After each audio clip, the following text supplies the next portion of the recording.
സീസറും തന്റെ ആലോചന സഭയിൽ പരിഹാരം കാണുന്ന പ്രശ്നങ്ങളിലെല്ലാം ഞാനിനെ തടയുന്നില്ല.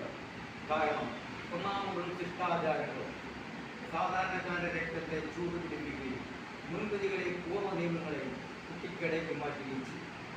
വിധികളെ പോലും അലിയിപ്പിക്കുന്ന വിധത്തിൽ തന്റെ യഥാർത്ഥ ഗുണത്തിന് അടിയാൻ മാത്രം ദൂഷിച്ച രക്തമാണ് സീസറുടേതെന്ന് ചിന്തിക്കാനാകുന്നത്.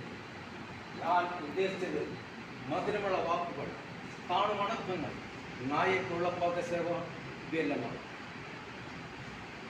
സീസർ തെറ്റായ പ്രവർത്തിയില്ലെന്ന് മനസ്സിലാക്കും. ന്യായമായ കാരണങ്ങളില്ലാതെയും പ്രതികാരം ചെയ്യുകയും നിന്റെ സഹോദരൻ നിയമം വഴി പുറത്താക്കിയിരിക്കും.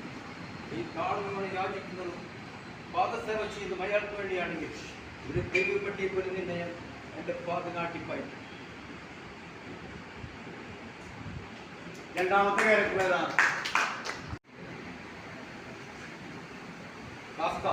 എനിക്ക് സീസറുള്ള പടക്കം കഴിയുന്നില്ല. എന്റെ കടാര എവിടെ ധരിക്കണമെന്ന് എനിക്കറിയാം. ഹാസ്യത്തിന്റെ അടിമത്തിൽ നിന്നും കാസ്യത്തിനെ മോചിപ്പിക്കും. ദേവകളെ ശക്തിഹീനർക്ക് ശക്തി നൽകും. ദേവകളെ സ്വേച്ഛാധിപതികൾ നിർത്തിലാക്കും.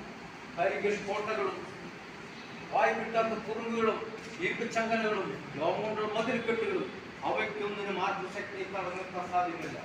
ഇവ ലോകത്തിന്റെ തടവറയിൽ തളർന്ന ജീവന് സ്വയം ഇല്ലാതാക്കുന്ന ശക്തി ഉണ്ടായിരിക്കും. ഇതെല്ലാം എനിക്കറിയില്ലെങ്കിൽ ലോകം എല്ലാവരും അറിയട്ടെ. എന്റെ ഇഷ്ടാനുസരണം സഹിച്ചുകൊണ്ടിരുന്ന സാഹചര്യത്തിൽ നിർത്തലാക്കാൻ എനിക്ക് കഴിയും. എന്നോടൊപ്പം ചേർന്ന് നിൽക്കാൻ ചില റോമക്കാരൻ ഇതിനെ പ്രേരിപ്പിച്ചു കഴിയും. സീസറക്കുള്ള നിശ്ചിത ജീവിക്ക് അലങ്കാരം നൽകുന്ന റോം നീ എത്ര തരമാണ് ഉച്ചിഷ്ടമാകാം.